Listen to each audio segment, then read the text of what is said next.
የሄርሜላ ቤተሰቦች እንግዲህ አብርሃምን እንዳስጠነቀቁት ተሰምቷል ማለት ነው። ሰላም ጤና ይስጥልኝ፣ እንዴት ናችሁ? ለዚህ ቻናል አዲስ ከሆናችሁ ሰብስክራይብ በማድረግ ቤተሰቦች እንድትሆኑ ጋብዛለሁ። ቪዲዮውን ላይክ በማድረግ ጀምሩት። እንዲሁም ቪዲዮውን አይታችሁ ጨርሱ የእናንተን ሀሳብ አስተያየት ኮሜንት ላይ አስቀምጡልኝ።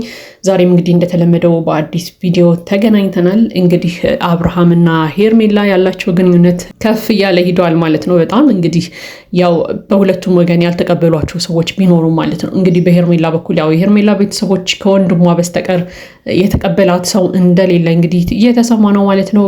በአብርሃም በኩል ደግሞ ኤፍሬም አልተቀበላቸውም። እንግዲህ እስከዛሬ ድረስ ዴቭና ቡዜ እንግዲህ ተቀብለዋቸዋል። ይህም እንግዲህ ትልቅ ስኬት ነው። ነገር ግን ያው ነጋሽዬ ደግሞ ሀሳባቸውን እስከዛሬ ድረስ አልሰጡም ማለት ነው። ምን እንደሚሉ እንግዲህ ወደፊት የምናየው ነው የሚሆነው። ለማንኛውም ግን በቅርቡ ሀሳባቸውን ይሰጣሉ የሚል ግምት አለኝ። ምክንያቱም አብርሃም ሄርሜላ ጋር ሽማግሌ ለመላክ እያሰበ ስለሆነ ማለት ነው። ያው እንግዲህ አብርሃም ሽማግሌ ለመላክ ሲያስብ ደግሞ ነጋሽዬን ማማከሩ አይቀርም። ምክንያቱም ሽማግሌዎችን የሚልኩለት ጋሽዬ ስለሆኑ ማለት ነው። እንግዲህ የዛኔ ደግሞ እሺ ለሄርሜላ ልካለው ሽማግሌ ሄርሜላ እንድታገባት ፈቃደኛ ነኝ ማለት አለ ማለታቸውን ደግሞ ያው በጊዜ ሂደት የምናየው ነው የሚሆነው። ነገር ግን ደግሞ ገና ካሁኑ የሄርሜላ ቤተሰቦች አብርሃም ሽማግሌ ልካለው ማለቱን ሰምተው ተቃውሞታልም አስጠንቅቀውታልም ማለት ነው። አብርሃምን ሽማግሌ በፍጹም እንዳትልክ እኛ አንተን በፍጹም ልንቀበል አንችልም ብለውታል ማለት ነው። ለማንኛውም እንግዲህ ባለፈውም ታስታውሱ ከሆነ የሄርሜላ አያት መጥተው ነበረ። የሄርሜላ አያት እንግዲህ ምንድነው ሲሉ የነበረው ሄርሜላ ከኛ ቤተሰብ ወጣለች፣ ቤተሰባችንም ልጃችን አይደለችም ብሎ ክዷታል። ምክንያቱም ይህንን ነገር እንድታደርግ ማንም የፈቀደላት የለም፣ በሰዎች ትዳር መካከል ነው እየገባችው እያሉ እንግዲህ ሲናገሩ ሰምተናቸው ነበረ። ስለዚህ ቤተሰብ ብቻ አይደለም እኛም ብቻ አይደለም ስታሰድብ የኖረችው፣ እንደ ጎሳ ራሱ ጎሳችንም አፍሮባታል፣ በጎሳ ራሱ ተረግማለች፣ ረግመናታል ሁላ እያሉ እንግዲህ ከባድ ነገሮችን ሲናገሩ ሰምተን ነበረ ማለት ነው። ለማንኛውም ግን ሄርሜላ ያው አብርሃምን መርጣ እንግዲህ ከአብርሃም ጋር እንደሆነችም ሲናገሩ ነበር። አያቷ ምንድነው ያሉት? እንደውም ስልኳንም አድራሻዋንም አጠፋፍታ እንግዲህ ባሌ ከምትለው ሰው ጋር እየኖረች ነው፣ እኛ ያለችበትንም አድራሻ አናውቅም እያሉም ሰምተናቸው ነበር ማለት ነው። እንግዲህ ሄርሜላ ቤተሰብ ያልፈቀደውን ትዳር ልትመሰርት ማሰቧ ራሱ በጣም ከባድ ነው። ምክንያቱም ቤተሰብ ያልወደደው ነገር ዘላቂነት አይኖረውም እውነት ለመናገር ብዙ ጊዜ። በዛ ላይ ደግሞ አብርሃም ሽማግሌ ልካለው ካለ ዞሮ ዞሮ ቤተሰቦቿ ጋር ነው የሚልከው። አሁን እንደሰማነው ከሆነ ደግሞ የሄርሜላ አባትም አያትም አጎቶቿም አክስቶቿም በቃ ሁሉም ቤተሰቦቿ በሙሉ አልተቀበሏትም። ስለዚህ አብርሃም ለማን ነው ሽማግሌ የሚልከው? እነዚህ ሰዎች ሳይቀበሉት እሱን ፈቃደኛ ሳይሆኑ የአብርሃምንና የሄርሜላን ትዳር ሳያምኑበት ሽማግሌ ለማን ነው የሚልከው? አብርሃም ቢልክ ራሱ እንደማይቀበሉ ነግረው አዋርደው ነው የሚሸኟቸው ሽማግሌዎቹን ማለት ነው። ስለዚህ መጀመሪያ የቤተሰብን ፈቃድ ማግኘት እንዳለባቸው ባለፈው ራሱ ደጋግመን ስንናገር ነበር እና አሁንም የሄርሜላ ቤተሰቦች ምንድነው እያሉ ያሉት? በፍጹም እኛ ይህንን ግንኙነት አልተቀበልነውም፣ ስለዚህ ሽማግሌ የሚባለውን ነገር ከአእምሮ ብታወጣው ይሻላል፣ ካልሆነ ግን እያሉ እንግዲህ እያስጠነቀቁትም እንደሆነ ሰምተናል ማለት ነው። ይሄ እንግዲህ በጣም ነው የሚያሳዝነው። ምክንያቱም ማለቴ በቃ ለእነ አብርሃም የሚያሳዝን ዜና ነው ይሄ።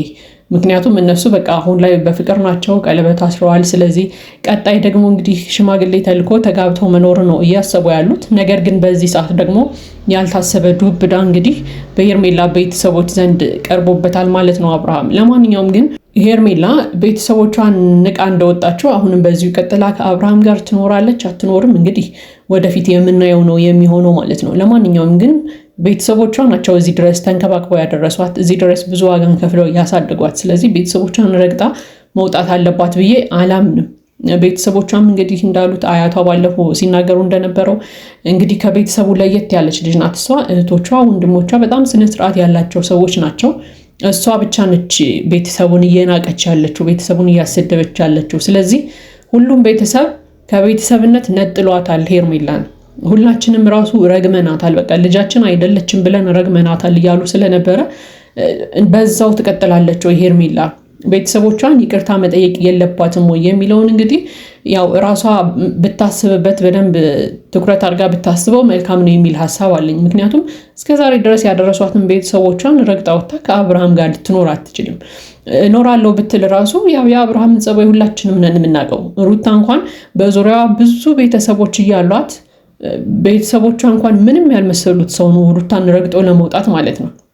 ስለዚህ ሄርሜላ ደግሞ ከቤተሰቧ ካለያያት በኋላ የሆነ ነገር እንዳያደርጋት እኔ እፈራለሁኝ አብርሃም ማለት ነው። ነገ ጥሏት ብሄድ ድጋሚ ቤተሰቦቿ አይቀበሏትም፣ አንድ ጊዜ ረግጣቸው ስለወጣች ማለት ነው። ስለዚህ ገና ሳይጋቡ በፊት ሽምግልናን ሳያስቡ በፊት ቤተሰቦቿን ይቅርታ መጠየቅ አለባት ብዬ አምናለሁ። ሄርሜላ ይቅርታ ጠይቃ ቤተሰቦቿን ከዛ በኋላ ከአብርሃም ጋር ደግሞ የሚስማሙበትን ነገር ቢፈጥሩ መልካም ነው የሚል ሀሳብ አለኝ። ምክንያቱም አብርሃምን እንደ ልጃቸው ባል ሊቀበሉት ይቅርና ሄርሜላን ራሱ ልጃችን አይደለሽም እያሏት ነው ያሉት እነዚህ ሰዎች። ስለዚህ ሄርሜላን አስወጥተው ከቤተሰብ ነጥለናታል እያሉ አብርሃም ደግሞ የልጃችሁ ባል ሆናለሁ ብሎ የሚሄዱ በጣም ነው የሚያስቀው እውነት ለመናገር። ምክንያቱም መጀመሪያ ልጃቸውን ራሱ እንደ ልጅ መቀበል አለባቸው። ይቅርታዋን ተቀብለው እንደ ልጅ ሊቀበሏት ይገባል ሄርሜላን በመጀመሪያ ደረጃ። ከዛ በቀጠለ መልኩ ደግሞ አብርሃም ሄዶ ይቅርታ መጠየቅ አለበት። በሶስተኛ ደረጃ ደግሞ ቤተሰቦቿ የአብርሃምንና የሄርሜላን ግንኙነት መፍቀድ አለባቸው፣ ሽማግሌ ከመላኩ በፊት ራሱ ማለት ነው። ስለዚህ መጀመሪያ አብርሃም ቤተሰቦቿን ይቅርታ መጠየቅ አለበት። ምክንያቱም ይሄ ንቀት ነው እውነት ለመናገር። ቤተሰቧን ረግጦ በቃ ወስዳለው ልጃችሁን አገባለሁ ብሎ ማሰብ ወይ ደግሞ ሽማግሌ ሳይልክ ቤተሰብ ሳይፈቅድለት ልጃቸውን ወስዶ ከራሱ ጋር ማኖሩ በራሱ ትልቅ ስህተት ነው ብዬ አምናለሁ። ስለዚህ ያንን አይተው ይመስለኛል የሄርሜላ ቤተሰቦችም እየተቀበሉት አይደለም። በፍጹም ሽማግሌ የሚባል ነገር እንዳትልክ እያሉ እያስጠነቀቁት ነው ማለት ነው አብርሃምን። ሽማግሌዎቹንም በፍጹም እንደማይቀበሉ እያስጠነቀቁት ነው። ምን አይነት ቀልድ ነው የሚቀልደው እያሉ ሁላ እንግዲህ ሲናገሩ ሰምተናል የሄርሜላ ቤተሰቦች ማለት ነው። ስለዚህ መጀመሪያ ሄርሜላም የተሳካ ትዳር የምትፈልጊ ከሆነ ከቤተሰቦች ጋር ያለውን ነገሮች ብትጨርሻቸው መልካም ነው። ከዛ ቤተሰብ ፈቃደኛ ሲሆን ነው ሽማግሌም የሚላከው እንጂ ከዛ በዘለለ አንተ ሽማግሌ ላክ ቤተሰብ ካላመነበት ካልፈቀዱ ሽማግሌዎችን ወዲያው ነው የሚመልሷቸው።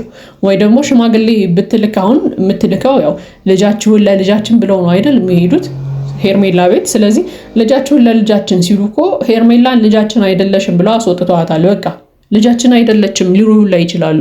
እኛ ሄርሜላ የምትባል ልጅ የለችንም ሊሉ ሁላ ይችላሉ የሄርሜላ ቤተሰቦች። ስለዚህ ሽማግሌ ለማን ነው የምትልከው?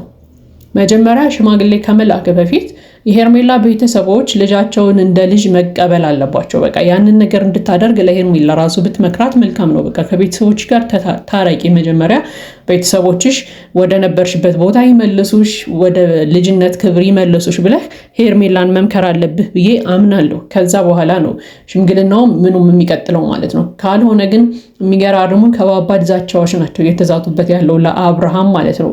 ካላረፍክ የቤተሰባችንን ክብር እያጎደልክ ስለሆነ ቤተሰቡን እየናክ ስለሆነ ያሉ እንግዲህ በሄርሜላ ቤተሰቦች እየተዛተበት ነው ማለት ነው። ስለዚህ አብርሃም መጀመሪያ ነገሮችን አስተውለህ ብታደርግ ብትራመድ መልካም ነው የሚል ሀሳብ አለኝ። ለማንኛውም ግን ከሁሉም በፊት ሄርሜላ ያንቺ ስራ ይቀድማል ብዬ አምናለሁ። መጀመሪያ ከአብርሃም ጋር ተዋደሻል፣ አፍቅረሻል፣ ቀለበት አድርገሻል ምናምን ያንን ነገር ከመኖርሽ በፊት መጀመሪያ ግን ቤተሰቦችሽ ደግሞ ትልቅ ቦታ ያላቸው ሰዎች ናቸው። ለአንቺ እዚህ መድረስ ትልቅ ዋጋ የከፈሉ ሰዎች ስለሆኑ መጀመሪያ እነሱን ይቅርታ ጠይቀሽ ሀሳብሽን በደንብ አስረድተሽ አስማምተሽ እነሱን እንግዲህ እነሱ የሚስማሙበትን መንገድ ብትፈጥሪ ከዚያ በኋላ ሽምግልናውም ሰርጉም ምናምን የሚቀጥል ስለሆነ ማለት ነው። ነገር ግን ያው ቤተሰቦች አልተቀበሉኝም የራሳቸው ጉዳይ ከአብርሃም ጋር እኖራለሁ የምትይ ከሆነ ልትኖሪ ትችያለሽ። ነገር ግን ውስጥሽ ራሱ ሰላም አይሆንም። ቤተሰቦችሽን አስቀይመሽ እዚህ ጋር የምትኖሪው ሰላማዊ ኑሮ ሊኖር አይችልም የሚል ሀሳብ አለኝ።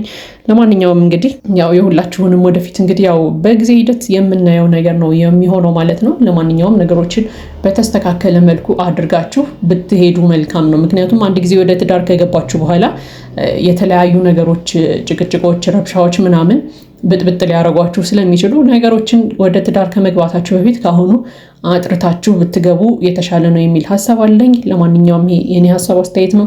የእናንተን ሀሳብ አስተያየት ኮመንት ላይ ያስቀምጡልኝ። ለዚህ ቻናል አዲስ ከሆናችሁ ሰብስክራይብ በማድረግ ቤተሰቦቼ እንድትሆኑ ጋብዛለሁ። ቪዲዮውን ላይክ በማድረግ አበረታቱን። መልካም ጊዜ ይሁንላችሁ።